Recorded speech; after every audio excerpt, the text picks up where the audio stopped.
আমরা এখন রয়েছি খাগড়াছড়ির আলুটিলা পাহাড়ের আলুটিলা গুহার মধ্যে। আমি এখন আলুটিলা গুহার উদ্দেশ্যে রওনা দিয়েছি। এই গুহাটি অবস্থিত খাগড়াছড়ি জেলার শহর থেকে প্রায় ৮-৯ কিলোমিটার দূরে। এটি জায়গার নাম আলুটিলা গুহা। তো এই গুহাকে কেন্দ্র করে এখানে একটি পার্ক তৈরি করা হয়েছে। সবাই সাধারণত এই গুহাটি দেখতে যায়। টিলা থেকে অনেকটাই নিচে দর্শকদের যাওয়ার জন্য সুন্দর সিঁড়ি করে দেওয়া হয়েছে। আর এই সিঁড়ি দিয়েই মূলত সবাই যাচ্ছে। সেই সাথে আমিও যাচ্ছি। দেখা যাক গুহাটি দেখতে কেমন।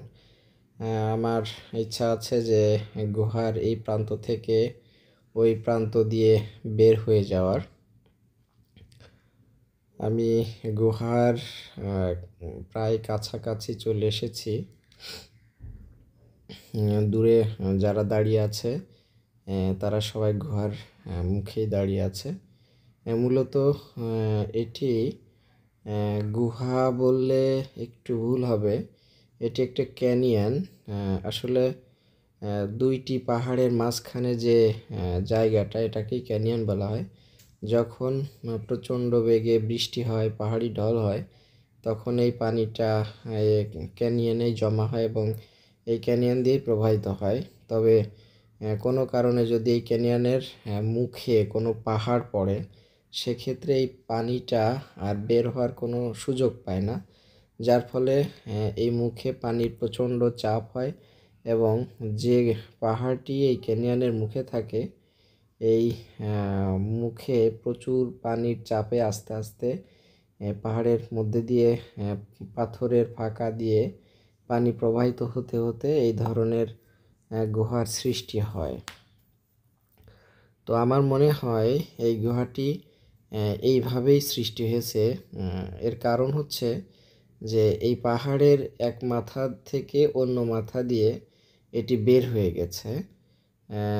শুধুই যদি গুহা হতো তাহলে একটির মুখ একটিই থাকতো, দুইটা থাকতো না। কিন্তু ক্যানিয়নের এক প্রান্ত দিয়ে মুখ হয়েছে এবং পাহাড়ের অন্য প্রান্ত দিয়ে মুখটি বের হয়ে গেছে। আমি গুহার প্রবেশের জন্য চেষ্টা করছি।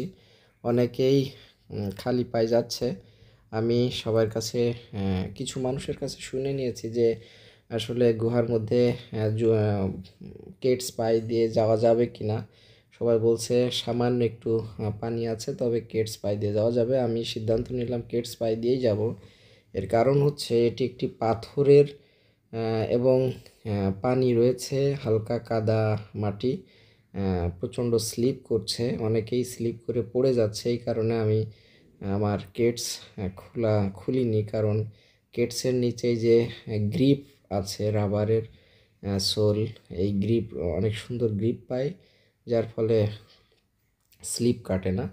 আমি এই কারণেই সিদ্ধান্ত নিয়েছি যে কেডস খুলব না।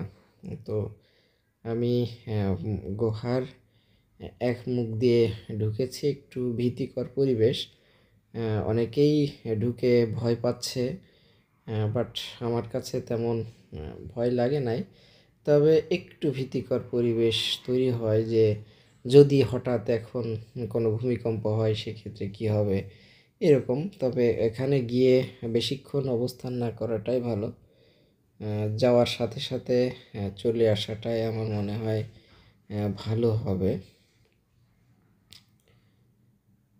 তো আসলে ভিডিওটি অতটা সুন্দর হয়নি। এর কারণ হচ্ছে এখানে অন্ধকার। মোবাইলের ফ্ল্যাশ লাইটের মাধ্যমে যে যতটুকু আসলে দেখাতে পেরেছি আমি দেখাচ্ছি, এর বাইরে তো আসলে ওইভাবে দেখানো সম্ভব না, যেহেতু এখানে আলোর ব্যবস্থা নাই। আসলে দেখছিলাম যে গুহার মুখটি দেখা যায় কিনা।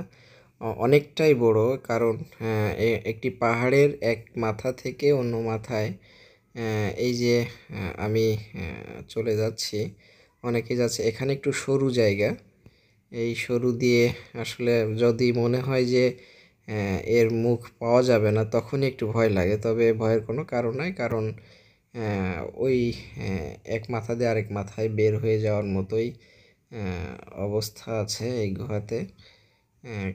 কীভাবে সরু রাস্তা দিয়ে যাচ্ছি, পুরাটাই পাথরের, এজন্য ভেঙে পড়ার কোনো সম্ভাবনা নাই। তবে আল্লাহ যদি চান যখন তখন ধ্বংস করে দিতে পারেন, এটা আল্লাহ জানেন। এই জন্য এর মধ্যে বেশিক্ষণ অবস্থান করাটা ঠিক হবে না নিরাপত্তার স্বার্থে। যেহেতু আমরা বাইরে থেকে গিয়েছি, এক দিক থেকে ঢুকতে হবে, অন্য দিক থেকে বের হয়ে যেতে হবে। এটা করাটা আমার মনে হয় সব থেকে শ্রেয়। এখনও আমি গুহার অন্য মাথার সন্ধান পাইনি। আমি জিজ্ঞাসা করছি যে আর কত দূর, অনেকে বলছে এই তো সামনে সামনে। তো হয়তো বা কিছুক্ষণের মধ্যেই পেয়ে যেতে পারি।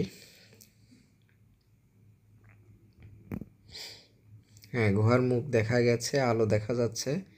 হ্যাঁ, মুখ দেখা যাওয়ার পরেই একটু স্বস্তির নিঃশ্বাস ছাড়তে পারছে। দেখেন কি পিচ্ছিল জায়গা, এখানে কেডস পায়ে দিয়ে যাওয়াটাই নিরাপদ বেশি। কারণ এই পাথরের উপরে যখন কাদামাটি এবং পানির একটা লেয়ার পড়ে, তখন খুবই স্লিপ হয়, পিছলা হয়, যার ফলে আমি কেডস পরে গিয়েছি। আমি এই মাথায় চলে এসেছি, এই যে ক্যানিয়নের মুখ। আসলে আমি প্রথমে বলছিলাম যে এটি একটি ক্যানিয়নের থেকেই গুহাটা সৃষ্টি হয়েছে। এর কারণ হচ্ছে যে এই সাইডে হয়তো বা আপনারা দেখতে পাচ্ছেন না, দুইটি পাহাড়ের ধার দিয়ে একটি ক্যানিয়ন চলে এসেছে, এবং এই পাহাড়টা ওই ক্যানিয়নের সামনে পড়ছিল, যার ফলেই পানির চাপে এইভাবে সৃষ্টি হয়েছে। যদি ভিডিওটি ভালো লাগে সবার, তাহলে অবশ্যই শেয়ার করে আপনার বন্ধুদের দেখার সুযোগ করে দিবেন। এখান থেকে উঠে যাওয়ার জন্য কর্তৃপক্ষ অনেক সুন্দর সিঁড়ি তৈরি করে রেখেছেন।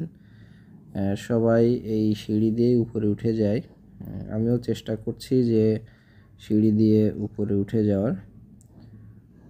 তো ওঠাটা একটু কষ্টকর, যেহেতু কাদা পাথরের উপরে একটু কাদা পানি, যার ফলে একটু সাবধানতা অবলম্বন করা লাগছে। আর এই সাবধান হওয়ার জন্যই ভিডিওটি একটু অন্যরকম হয়েছে। যাই হোক, আমি এখন উপরে উঠে চলে যাচ্ছি। তবে আমার এই ভিডিওটি যদি আপনাদের ভালো লেগে থাকে, তাহলে অবশ্যই লাইক দিবেন এবং শেয়ার করে অন্যকে দেখার সুযোগ করে দিবেন। আল্লাহ হাফেজ।